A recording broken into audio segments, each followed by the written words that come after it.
Hi, I'm Jeanette Roche. This is Bridge City News. Here are some of the top stories we've been following. Coming up on Bridge City News, Coaldale RCMP are calling the discovery of 2 bodies suspicious. Plus, movie theaters prepare to reopen this week in anticipation of Stage 2 of Alberta's Open for Summer plans. And 4 people are dead after a vehicle strikes a crowd of pedestrians in London, Ontario. Your nation, your province, your southern Alberta. From the heart of Lethbridge, it's Bridge City News. Thanks for joining us. The bodies of a man and woman were found in a state of decomposition after authorities entered a Coaldale residence for a wellness check. Police say neighbors reported not hearing from the residents in quite some time. What authorities found inside, however, were their bodies. The manner of death are deemed to be suspicious. The incident is isolated with no immediate threat to the public. Corporal Deanna Fontaine of the Alberta RCMP says the deaths will continue to be investigated. Our RCMP Forensic Identification Services unit was on scene collecting evidence, and as part of that evidence will be examined and for forensic evidence and of value in order to reconstruct what took place and to determine what happened, along with the evidence that will be gathered at autopsy, and all of that information collectively will be considered as part of this suspicious death investigation. The autopsies will be completed next week in Calgary at the Chief Medical Examiner's office. Today, Alberta saw an increase of 127 COVID cases. There have been 2,248 deaths to date. 351 people are in hospital due to the virus, and 94 of them are in ICU. However, Premier Jason Kenney made an announcement today confirming that Alberta will in fact be moving on to Stage 2 of the province's Open for Summer plans by Thursday of this week. We are moving to Phase 2 of the Open for Business plan this upcoming June the 10th. It was predicated on us achieving 60% of the eligible population having received a first dose of a COVID-19 vaccine with a 2-week lag, and we are now well past that. We're now at, by the end of today, probably 67%. And we also had as a metric 500 COVID hospitalizations and declining. In a tweet over the weekend, Kenney announced that more than 66% of Albertans have gotten their first dose of the COVID-19 vaccine. He says if we cross the 70% mark this week, restrictions will be gone before July. This, of course, means the sound of popcorn munching and candy wrappers opening will be back. The Movie Mill and Cineplex in Lethbridge will be open for business on June the 10th. As Micah Quinn explains, the mill has offered a drive-in theater option for their customers, but now they're welcoming back visitors to enjoy movies in the comfort of a theater seat. The owner and operator of the Lethbridge Movie Mill, Leonard Binning, says if you'd have asked him 15 months ago if the mill would have survived, he would have said he wasn't very optimistic. But now the local theater is set to reopen to moviegoers for 30% capacity. Social distancing will be in effect. Masks will be required unless you're eating or drinking, which we hope you'll do lots of. So there's only going to be 20 to 30 of you in a theater that's going to seat 100. So with lots of room to have a couple of seats between each of you. The mill had shifted to a drive-in theater during restrictions that forced them to temporarily close. And Binning says they've been a huge success with 7 shows and 7 sellouts. Drive-ins have been something that maybe we're thinking we should have done this a year ago, but the pandemic hadn't sat in long enough. We hadn't been closed for 6 months, and necessity, I think, breeding something that used to be old is now new. The drive-ins don't start until almost 10 o'clock because we have to wait for it to get dark. So I think they can coincide very nicely. Binning says the mill will have a huge assortment of movies, some of them that have yet to be shown theatrically. Galaxy Cinemas Lethbridge will also be reopening with enhanced cleaning and safety procedures. The Lethbridge Cinema is part of almost 20 Cineplex theaters in Alberta that will open on June 10th. For Bridge City News, I'm Micah Quinn. Thank you, Micah.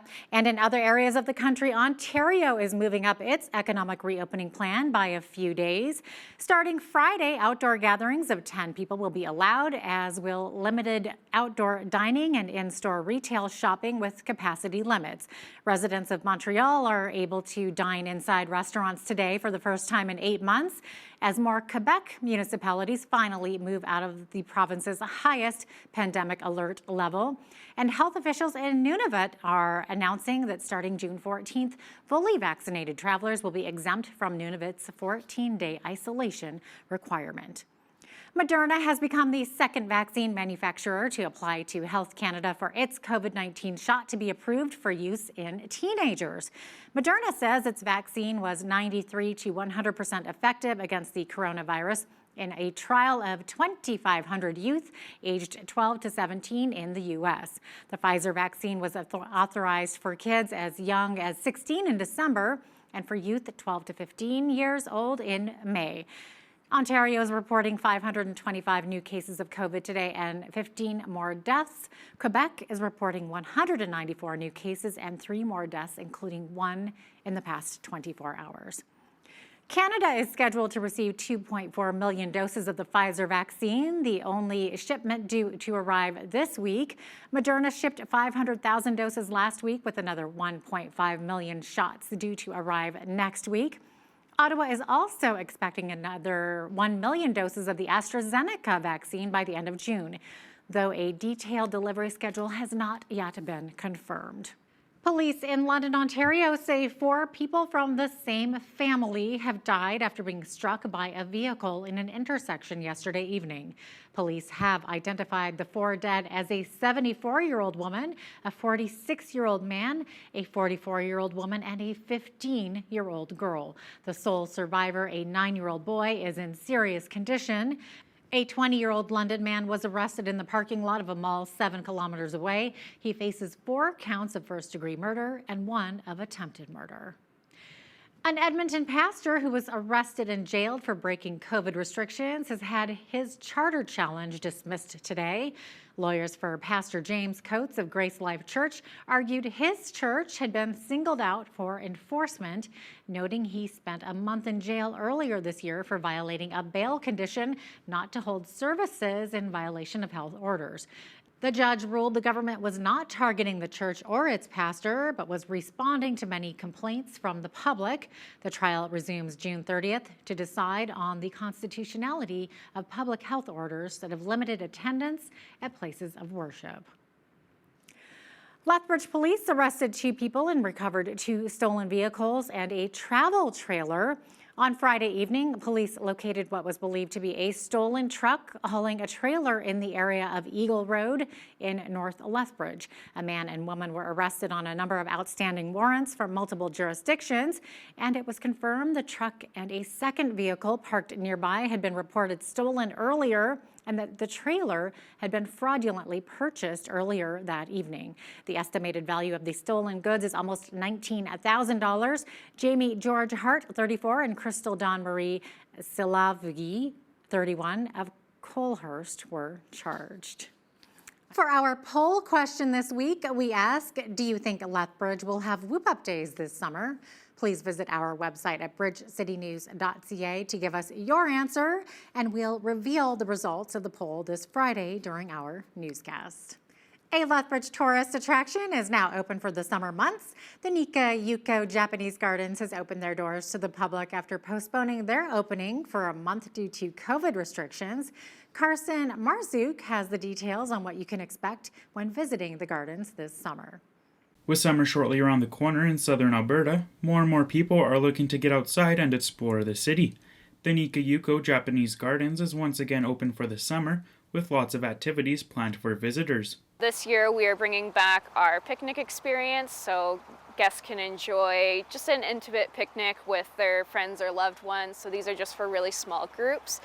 We also have our Zensai package, which Zensai means appetizers, so you can enjoy a charcuterie board on Friday and Saturday evenings. Nica Yuko has partnered with Mocha Cabana to offer a Canadian-Japanese inspired meal while using locally produced ingredients. Another partnership between Nica Yuco and the Lethbridge Shakespeare Performance Society is set to showcase A Midsummer's Night's Dream throughout the summer. Vice President of the Board of Directors for Lethbridge Shakespeare, Stephanie Savage, says people can expect a traditional play with a modern twist while enjoying the scenery around them. Definitely high energy, lots of laughs, a traditional play, but with some modern jokes infused in and some kind of, modern twists, I'd say, but following very closely along with what Shakespeare intended the play to be.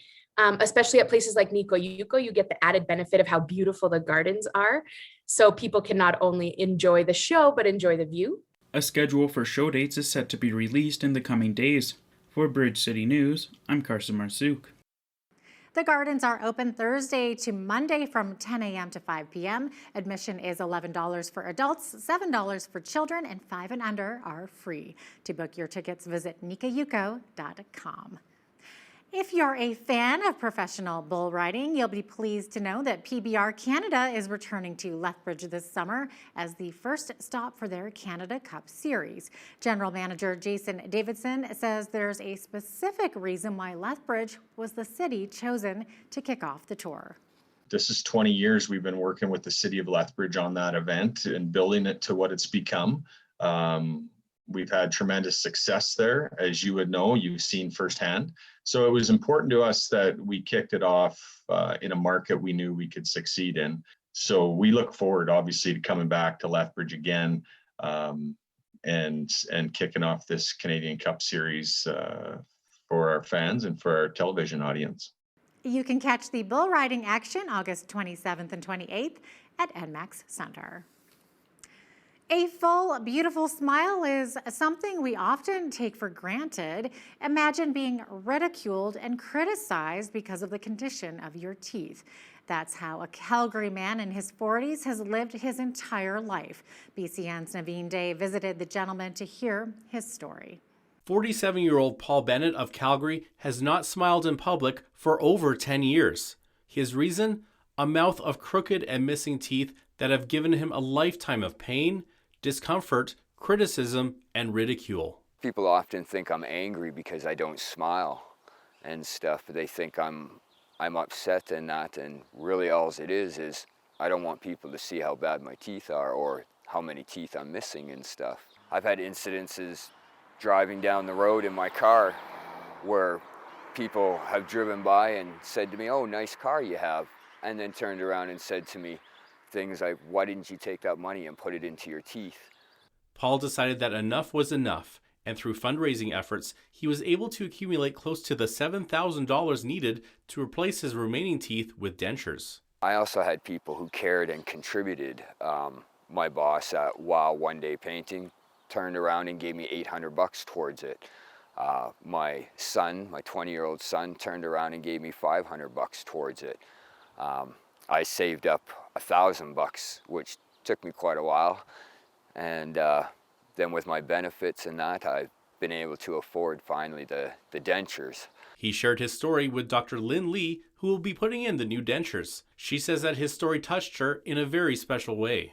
I just thought how sad it is that people tend to judge before they actually get to know the person. And Paul's a great guy. If you can just look past that, hey, he might have bad teeth, but we don't know his circumstance until we have a little less judgment and, sit there and listen to what he has to say and share his story with us. Be sure to catch the second half of this story where Paul gets his procedure done and sees his new smile for the first time. That airs tomorrow. For Bridge City News, I'm Naveen Day. Thank you, Naveen.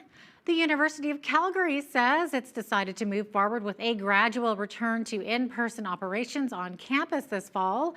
It says that will mean more classes will be held in person, more labs will be open for research, and more services will be available on campus than have been possible since the start of the pandemic. University President Dr. Ed McCauley says the school is able to safely begin moving back to campus because more people are getting vaccinated. A statue of Ryerson University's namesake in Toronto will not be replaced after being pulled down by protesters and dropped into a nearby lake. Egerton Ryerson is credited as one of the architects of Canada's residential school system. The statue on the university's campus has long been a point of contention in Toronto, but outrage grew following the discovery of the remains of 215 students at a former residential school in Kamloops, BC. Ryerson President Mohammed Lashmi says while he is relieved no one was hurt during the demonstration, police are investigating the statue's removal. Indigenous leaders are expressing disappointment and frustration with Pope Francis for failing to deliver an apology for the Catholic Church's role in residential schools. Chief Bobby Cameron with the Federation of Sovereign Indigenous Nations in Saskatchewan says an apology could help heal survivors and the families of students who died. The Pope expressed his pain yesterday over the discovery of the remains of hundreds of children at the former school site in BC, but offered no apology on behalf of the church. Several governments around the world say they're going to release classified documents on UFO sightings. We speak with Dr. Hugh Ross, an astrophysicist out of Caltech and founder of Reasons to Believe, to give us his take. I am anticipating that the new releases are simply going to affirm what's already been released in the past, namely that there's millions of UFO sightings being reported, and most of them can be naturally explained, or military events, or they could be a hoax. Catch the full interview with Dr. Hugh Ross of Reasons to Believe coming up after the business news. Well, we had beautiful sunny skies today, but that wind was sure gusty. Will the wind continue? I will tell you right after the break. Stay with us. Welcome back. Well, it looks like those wind gusts are going to be sticking around for a little while, at least tonight anyways, as we're going to be experiencing gusts up to 50 kilometers per hour overnight. Into tomorrow, mix of sun and cloud, 22 degrees the high, not so bad. Then we're going to have a little bit of a drop, 60% chance of showers both Wednesday and Thursday, and that drop in temperature there from 17 to 15 on Thursday, then back up to 21 Friday, a lovely 24 degrees on Saturday, and then a beautiful 27 on Sunday. So should be a beautiful weekend. Looking forward to that already, even though it's only Monday. Average high for this time of year, 21 degrees, average low 8 degrees. 33 was our high temperature back in 1986, and in 1999 we had our lowest temperature, which was -1. 5:25 is when the sun rose this morning, and our sunset this evening, 9:36 p.m. So days getting longer and longer as we're getting closer to that summer solstice coming up on the 20th or so of June, coming close here. Looks like we're seeing some chance of thunderstorms in Victoria tomorrow, 16 degrees the high, 18 and higher chance of showers. Risk of a thunderstorm overnight tonight in Edmonton, but tomorrow showers and then clearing up for the rest of the day, 18 the high there, 17 the high in Calgary with mainly cloudy skies and 50 kilometer per hour gusts tonight, but slowing down to 20 km tomorrow. Risk of showers, a chance of showers rather in Saskatoon, 22 degrees the high, 25 in Regina, rain there as well. 31 degrees in Winnipeg, going to be a hot one with a mix of sun and cloud. Over in Toronto, we're looking at showers and a risk of a thunderstorm as well. 28 degrees there, 31 in Ottawa with that humidity building up to possibility of thunderstorms there as well. Same thing for Montreal, high of 31 with showers and thunderstorms. Over on the East Coast, we're looking at the same thing in Fredericton and Halifax with a high of 33 degrees, chance of thunderstorms there. Charlottetown, also a risk of thunderstorm, 30 degrees the highs. We're finally getting those hot temperatures out east. 26 the high in St. John's with a beautiful sunshine. There you have it. That is your forecast.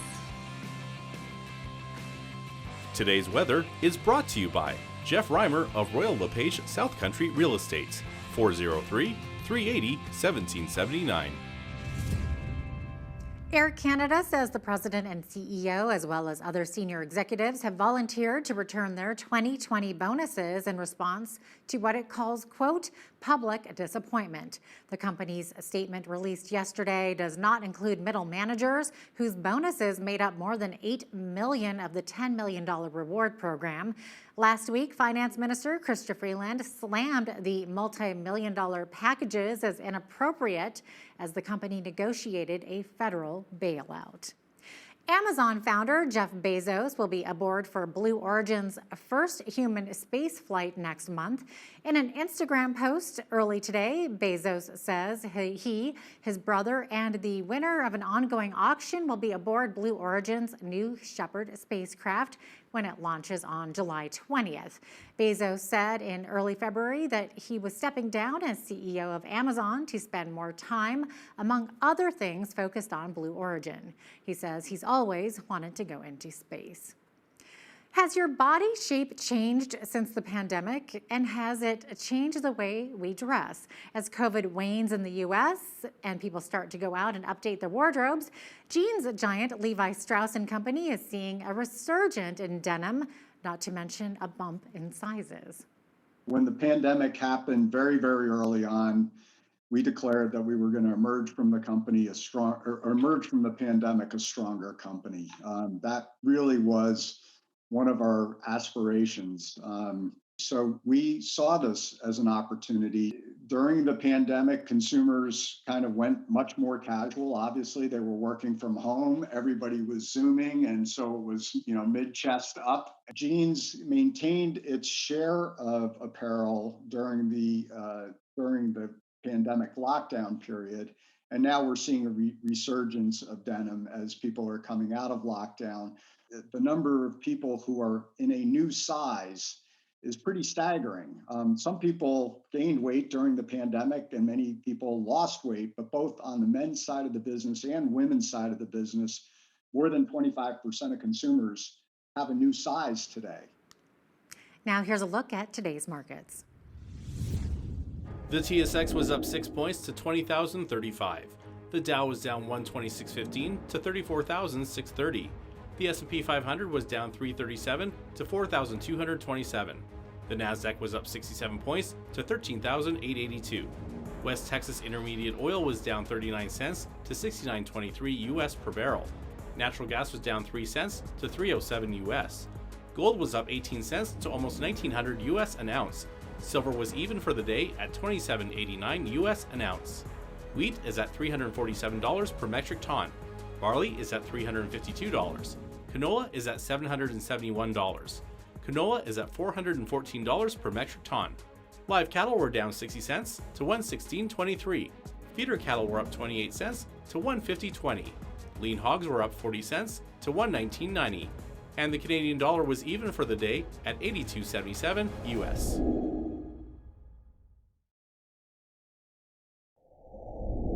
Recapping one of our top stories today, the mayor of London, Ontario says a man who allegedly drove a car into a family standing on a street corner committed an act of mass murder.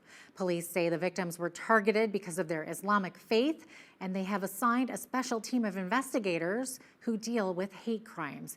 Mayor Ed Holder says such an act of hatred must be followed by acts of compassion and solidarity with Muslims.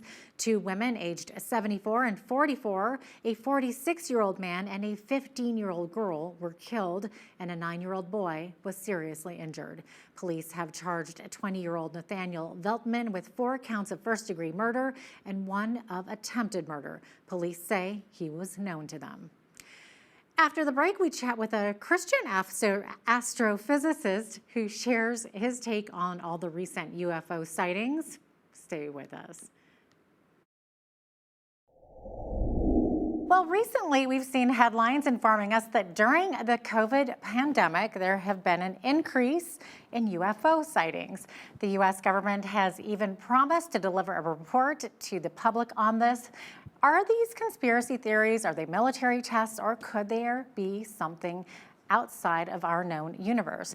Joining us from Southern California is Dr. Hugh Ross, the founder and president of Reasons to Believe, an organization dedicated to integrating scientific fact and biblical faith. Welcome to Bridge City News, Dr. Ross. So great to have you back on.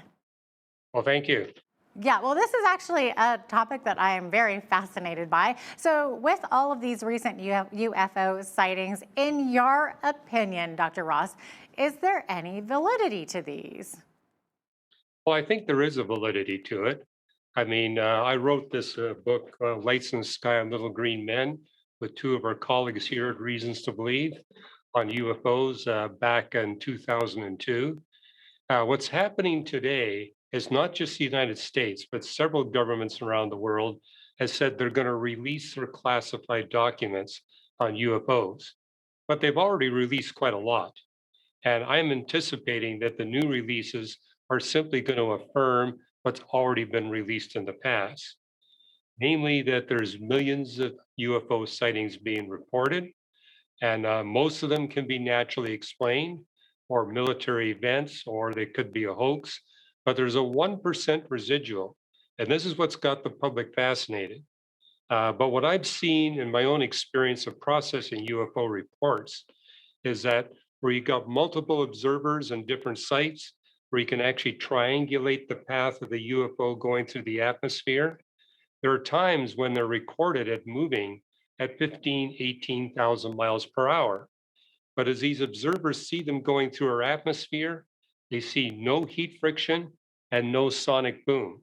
Right. And there's 2,000 instances where these things have been observed going through the atmosphere and crashing into the earth.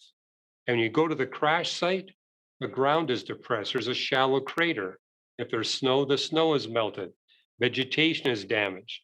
But when you investigate the site, there's no debris, there's no artifacts. If this was an actual physical craft, there would be debris that you could actually pick up. In this case, there's nothing. But you do see that something has happened because something depressed the ground, something melted the snow and damaged the vegetation. Could it be a meteorite? Well, if it's a meteorite, you're going to find bits and pieces of the meteor. Okay. And when a meteorite goes through the atmosphere, you see a bright glow. There's heat friction. And if the object is moving faster than the speed of sound, you're going to get a sonic boom. The fact that there's no sonic boom, no heat friction, and at the site there's nothing to recover tells us we're dealing with something that definitely is real, but it's not physical. These things violate the laws of physics. And what's being revealed in the US reports are naval pilots recording these UFOs moving at thousands of miles per hour and making sharp right angle turns. A physical object can't do that. If you make that sharp right angle turn, it's going to do damage to the craft, and any being on board would be destroyed if they're physical. Oh. So again, we're dealing with non-physical reality. Right. Now, when I was a graduate student at the University of Toronto, I briefly had as a professor Carl Sagan. He was extremely dismissive of UFOs, says they absolutely don't exist. There's nothing to them. But he had the worldview that there's nothing beyond physical reality. As a Christian, I believed in non-physical reality. So that explains why I take the UFO data seriously and why people like Carl Sagan do not. Because God created this universe. He created it from beyond space-time, matter, and energy. There is reality beyond the physical universe. And the Bible tells us that God created two distinct species of intelligent life. We human beings that are constrained by the laws of physics and the space-time dimensions of the universe, and angels that are not constrained by our physics and not constrained by the cosmic space-time dimensions. So what we document in this book is that we're dealing with an angelic phenomena. They are intelligent beings. They're coming to us from different dimensions. And I'm not alone in drawing that conclusion. I've known 6 physicists who, like me, have devoted more than 10 years to studying the UFO phenomena, where we all agree, as I say, we're dealing with a transdimensional or an interdimensional phenomena. And therefore, these are not beings from a distant planet. They're not beings like us. They're beings from beyond the universe itself that are coming into our realm. And this has always been with us. I mean, UFOs are not new. They've been around for thousands of years. What's interesting is they seem to keep pace with our technology. So 100 years ago, people were reporting UFOs as slow-moving dirigibles in the atmosphere. World War II, they were the Foo Fighters that were moving at 700 miles per hour. Today, they're being reported at moving at 18,000 miles per hour. And then when people have messages from these so-called beings, Yeah, I was going to ask you about that. well, it was Alan Hynek, the American astrophysicist, who coined the terms close encounters. And what he meant by that is where you get less than 500 feet away from a UFO encounter. And a close encounter of the third kind is where there's communication going on from the UFO being and the human being. And they too have been changing their story over time. 100 years ago, the message was, we're from the backside of the moon. And by about 50 years ago, they said, well, people don't understand. Life's not possible on the backside of the moon. So they said they were from Venus. And when the lay public became aware of how hot it is on the surface of Venus, they said they were from Mars. Well, now their story is they're from a distant planetary system. So they keep changing their story. But I think what's most fascinating to me as an astrophysicist and as a Christian is there's actually documented cases where the UFO being puts the human being into a trance. And when they're in a trance, they do automatic writing. It's like they take dictation from the being. And probably the most famous example of that is the Arantia book. It's about 4,000 pages long, all messages communicated to this automatic writing, but about a third of the total content is denying the deity of Jesus Christ. So that's why we conclude there's a deceptive motivation behind these UFO beings. And moreover, when they do have close contact with humans, the effects are always deleterious. It's never beneficial. The best you're going to come away from in these encounters is recurring, terrifying nightmares. What's the worst case? You get killed by the incident. Many people have been injured. Some have even been killed. So this is not a friendly encounter. They mean us harm and they mean to deceive us. And they seem to have a motivation to spiritually deceive us. And that's also what's interesting about my fellow physicists. As far as I know, I'm the only Christian that's actually dedicated research onto this as a physicist. But the other 6 I mentioned, they all agree with me that we see here is a one-to-one correspondence with witchcraft, the occult, and demonology. And we talk about in this book, this is a testable scientific hypothesis.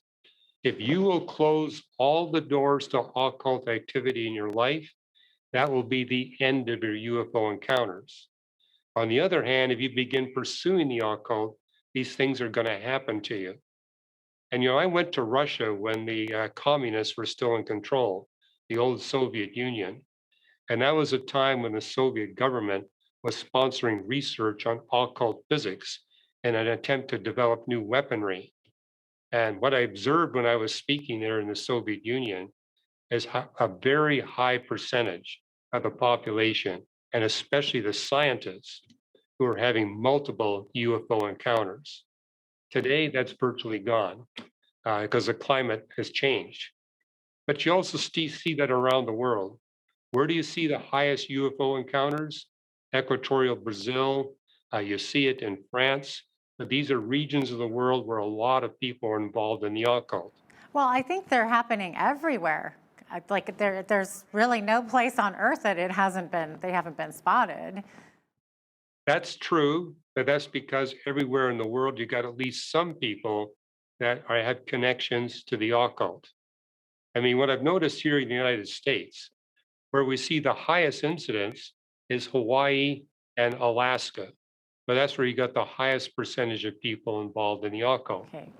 So the fact that we see a direct correlation between occult involvement and UFO encounters, I think affirms that indeed this 1% residual that defies physics and yet is real, fallen angels are behind that phenomenon. Okay, so you're saying that they're demons. So you, as an astrophysicist, you mentioned that you went to Caltech. You don't believe that in the entire universe that there couldn't possibly be another planet with other humans or other beings on them? Well, I think it's possible that God may have created life on another planet. I can tell you as an astronomer, we've yet to see even a star that could possibly support a planet orbiting it in which advanced life is possible, other than our own star, the sun. Everywhere we look in the universe, so far, all we see are conditions that are highly hostile to advanced life.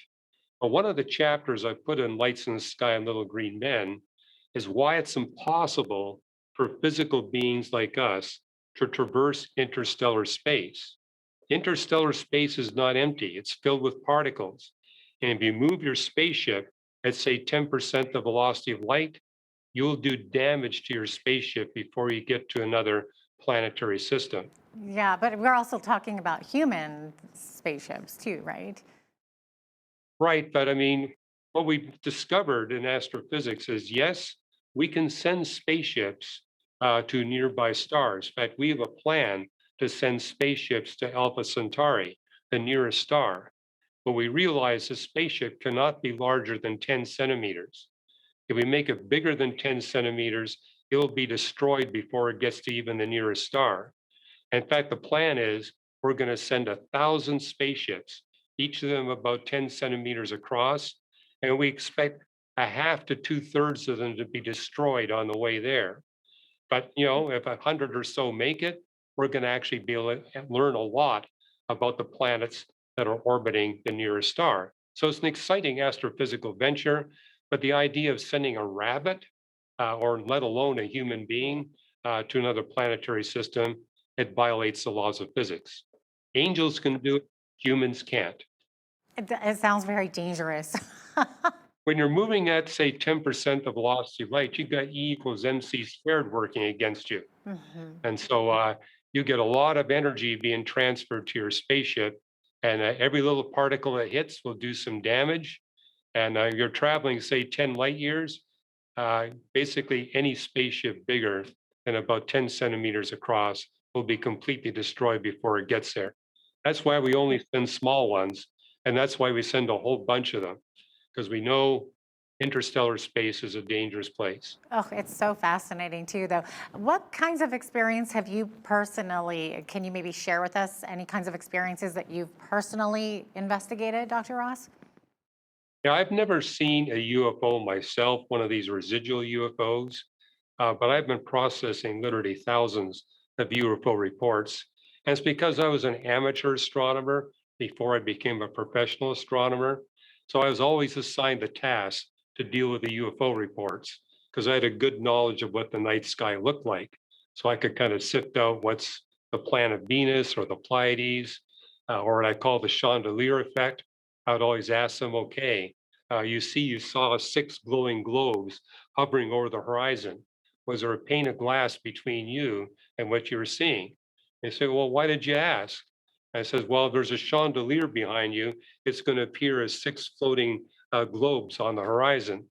So that's how I would kind of help people understand, no, you really weren't seeing a residual UFO. Right. But I've actually interviewed people for whom it was the real deal, where, yeah, you could identify this was not physical, but it was real.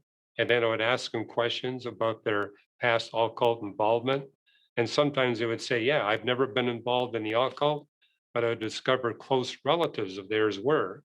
And the demons can work through your close relatives. This is why when King David took the throne 3,000 years ago in Judea, he confessed the sins of his parents to the Lord in order to break that link, that possible occult link. So yeah, I have a chapter in this book on how to close the doors that you might have and your close relatives might have. If you do that, the UFO encounters will go away. Thanks so much for being with us today, Dr. Ross. Oh, you're very welcome. My pleasure. The city of Lethbridge is pretty excited to see shovels in the ground as construction of our new agri-food hub and trade center begins at Lethbridge Exhibition Park. Joining me now to chat about it is the CEO of Lethbridge Exhibition Park, Mike Workington. Mike, welcome to Bridge City News. Thanks for having me, Hal. I appreciate the opportunity. Now, can you give a bit of an overview of how long the construction will take on the expansion and when will it open? Absolutely. So we kicked off with our formal groundbreaking at the end of March, and construction will take right through until December of 2022. We anticipate that sort of grand opening moment when the public can come see it and see all the different amenities that it includes in early 2023, hopefully in the spring of 2023. Over the next couple of weeks, you will see some different things happening. Obviously, right now, if you come past the park, you'll see the earth is being moved significantly. We're elevating the building up so that the bottom floor of the building has views of Henderson Lake. And so it will be at the same level as Parkside Drive. As we move into the summer months, you'll start to see the foundation piles come in, and then in the fall, you'll start to see the steel superstructure take shape. So it's really going to happen quickly. And then all of a sudden, next year, we'll be an enclosed building and it will have that full shape. Now, with a project of this magnitude, Mike, we're probably talking big bucks. What's the total cost and where's the funding coming from? Absolutely. So the total project budget that we're working in is $70.6 million. And so the province came forward as part of their Alberta recovery plan with the COVID-19 pandemic with $27.8 million to support an infrastructure build here in Southern Alberta. Next, the city of Lethbridge came in with a $25 million grant. And then over the next 30 years of operations, us at Lethbridge and District Exhibition are financing the remainder of the building, which is about $17.8 million. So how many Lethbridge jobs will this actually create? And how much money will the new facility potentially bring to our local economy here, Mike? Sure. So the early estimates were that about 365 construction jobs would be created here in the local economy. And we've been very consistent with wherever possible, providing equal opportunity to local trades to build this building. We've been very proud to say that we've partnered with Ward Brothers Construction, a local construction management firm, to manage this project. So we truly are trying to keep as much of this money in our economy as possible. Where we anticipate this growing to in terms of economic development that the building will bring, we see around a $20 million increase in an annual impact for the community from what we do today at approximately $74 million. A lot of people question me on what does that actually mean and how is that going to reflect in the day-to-day? And so what that actually means is that people are going to be staying in hotel rooms. People are going to be eating at local restaurants. People are going to be shopping in the stores here and spending money at the gas stations as they come into town. The biggest change in our business operating model as we go forward to this new building is actually that we're looking outward. So traditionally, Lethbridge and District Exhibition has done a lot of regional events, and it's been a gathering place for the region and the community. It will continue to be that, but we're going to expand that to the provincial and the national, and potentially even some international visitors coming into the community to spend dollars here in the local economy. So Mike, what new features will the new building have? And specifically, will they still have small rooms available? And how big will the largest hall be? Sure. So one of the main things that we were missing in our existing facilities was the ability to provide breakout space for our larger shows and some of that amenity space that comes with larger convention and trade centers in larger markets. And so what this building has is 4 main trade halls, and I'll talk about the size of them in a minute, three main level salons that are collapsible into one larger one that's about 13,000 square feet. We have 4 meeting rooms on the main floor, that are approximately 1,000 square feet each.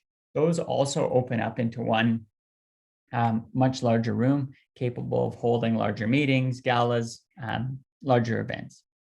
On the second floor, we have the Lakeview Salon, and it's about a 300-person gala space that looks out over Henderson Lake. This will be a marquee spot in Southern Alberta, not just in Lethbridge.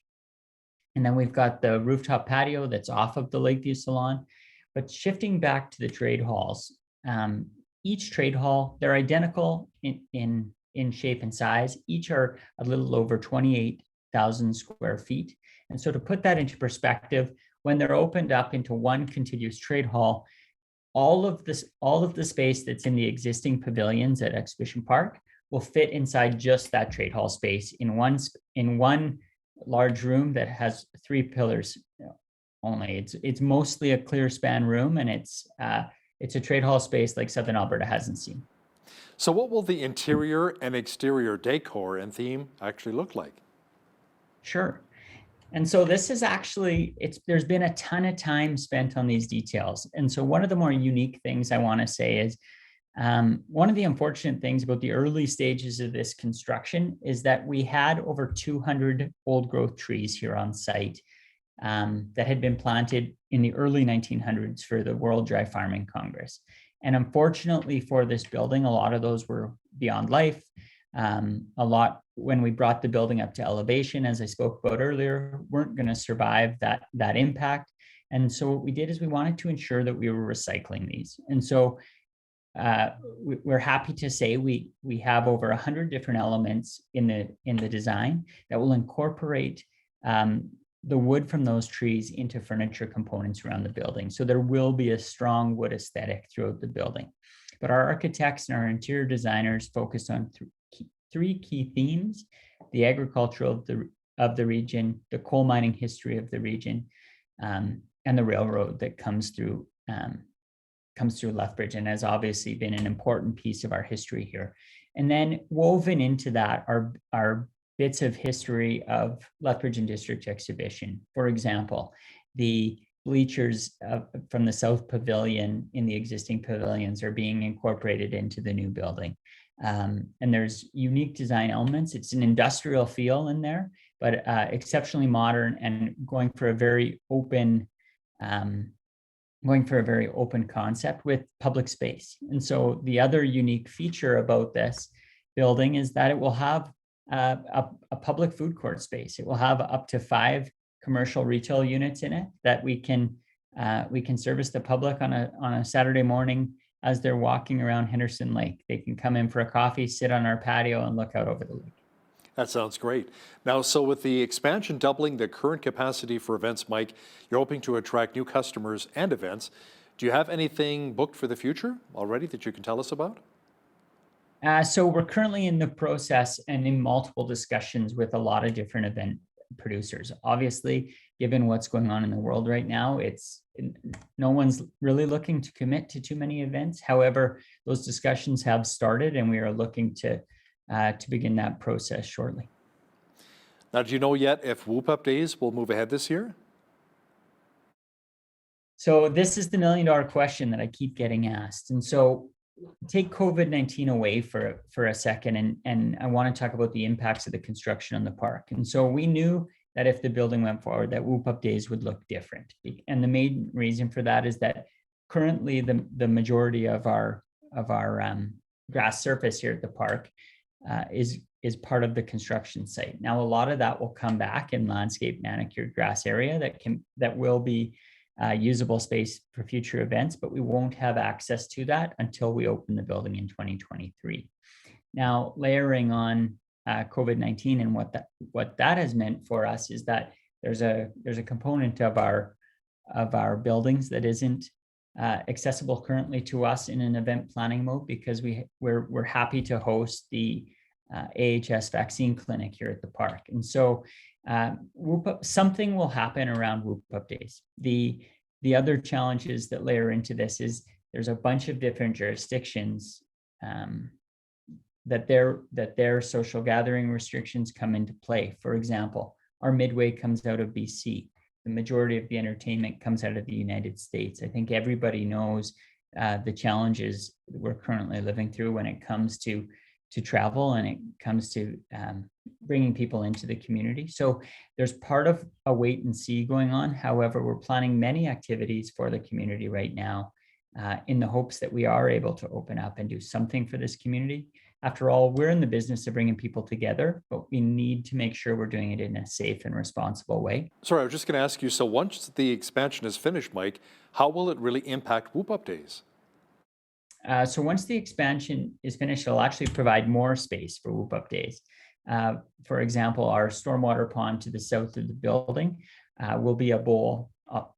It'll be a manicured bowl where we can actually hold a festival-like environment in there, plus the Midway traditionally in its location at the south parking lot. So one of the design features that we focused incredible amount of time on is ensuring the functionality of this park for all types of events, but namely our signatures, to ensure that Whoop Up Days isn't impacted in the future.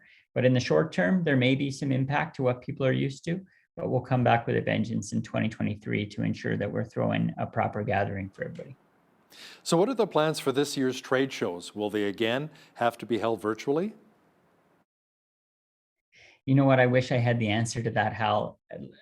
Last year, when we did our budgets in the fall, at that point in time, we could do trade shows. There was a specific level of restrictions that needed to be in place, occupancy controls, things like that. Under the current measures, we're not allowed to do any of that. So there's a bit of a moving target with that as well. However, we do hope that we are able to bring those events back to the community next year. But at this time, we don't know what they'll look like, unfortunately. Now, you do have some interesting events planned for this year, including a program called the Southern Alberta Table. Can you explain what that's all about? Yeah, absolutely. So this was a very specific targeted group of events, actually, to draw tourism to Southern Alberta around a celebration of agriculture. Southern Alberta has so many incredible qualities. The top three that come to mind for us are really the three main agricultural ones: sun, soil, and the opportunity for water rights here in Southern Alberta. And so Southern Alberta Table is a celebration of the producers that make that come to life every day.